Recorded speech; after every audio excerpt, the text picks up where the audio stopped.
हे दुर्योधन सुनो, जब युद्ध केवल शस्त्रों से नहीं बल्कि मन से लड़ा जाता है, तब विजयी वही होता है जो अपने भीतर के युद्ध को जीत लेता है।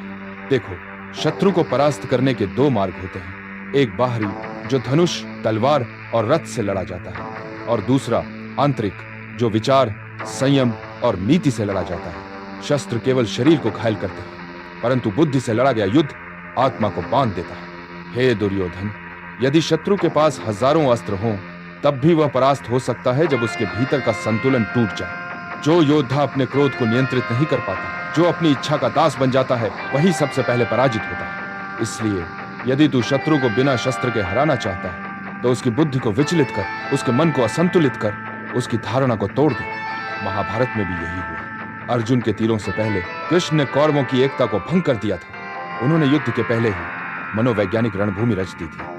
याद कर, जब शकुनी ने पासों से युद्ध जीता, तब उसके पास कोई अस्त्र नहीं था, केवल चतुराई थी। जो नीति को जानता है, वही बिना शस्त्र के भी रणभूमि का स्वामी बन जाता है। हे दुर्योधन, धर्म के मार्ग पर चलने वाला कभी अधर्म के समान नहीं होता। जो अपने शत्रु के साथ न्याय करता है, वह धर्मात्मा कहलाता है। परंतु जो शत्रु की नीति को समझे बिना केवल शौर्य दिखाता है, वह अंधा कहलाता है। कभी कभी विजय पाने के लिए धर्म का अर्थ केवल सदाचार नहीं, बल्कि सत्य की रक्षा भी होता है। और सत्य की रक्षा के लिए बुद्ध ही सबसे बड़ा शस्त्र है।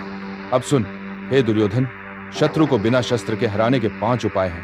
पहला, उसके मन में संदेह उत्पन्न कर दे। जब शत्रु स्वयं पर ही विश्वास खो देता है, तो वह बिना युद्ध के ही पराजित हो जाता है। दूसरा, उसकी लालसा को भड़काकर उसे पथभ्रष्ट कर दे। जब कोई योद्धा अधिक पाने की चाह में अपने धर्म से भटकता है, तो उसका पतन सुनिश्चित हो जाता है। तीसरा, उसके गर्व को उसके विरुद्ध प्रयोग कर।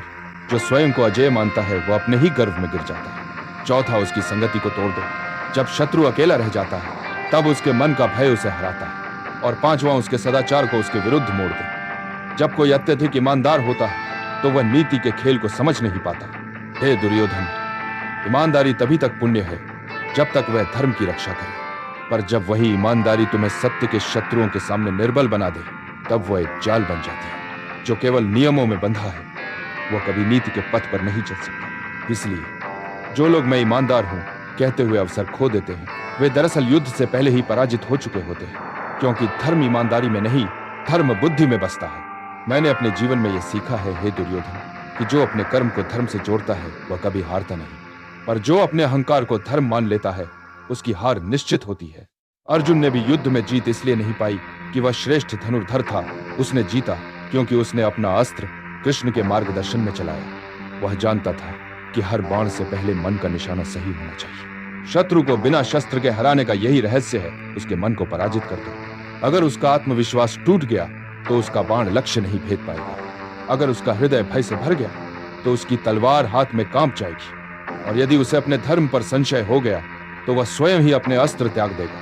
हे दुर्योधन, यह भी जान ले कि कभी कभी मौन सबसे बड़ा अस्त्र होता है।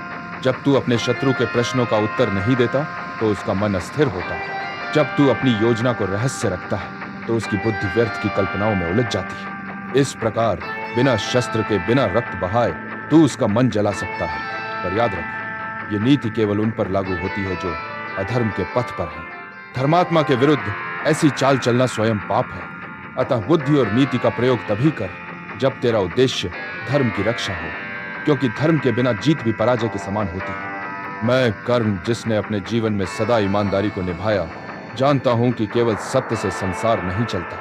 कभी कभी सत्य को रक्षा के लिए झूठ का वस्त्र पहनना पड़ता है। यदि तू धर्म के लिए युद्ध कर रहा है, तो अपने मन को सख्त बना, क्योंकि धर्म का रक्षक वही है जो समय देखकर नीति अपनाए, न कि वह जो अपने आदर्शों के बोझ से कुचल जाए। हे दुर्योधन, जो केवल ईमानदारी में बंधा है, वह समय के साथ हार जाता है। पर जो बुद्धि और धर्म का संतुलन साधता है, वही युगों तक अमर रहता है। इसलिए अपने शत्रु को शस्त्र से नहीं, बल्कि उसकी नीति को समझकर, उसकी कमजोरियों पर प्रहार कर परास्त कर। यही सच्चा धर्म युद्ध है, जहां बुद्धि तीर है और संयम उसका धनुष। और अंत में याद रख, युद्ध में विजय उसी की होती है जो अपने भीतर के भय को जीत ले। जो स्वयं को जान लेता है, उसे कोई शत्रु परास्त नहीं कर सकता। इसलिए हे दुर्योधन, शत्रु को हराने से पहले स्वयं को जीत, क्योंकि जिसने अपने मन को साध लिया, उसके लिए संसार की हर रणभूमि पहले से ही जीती हुई है।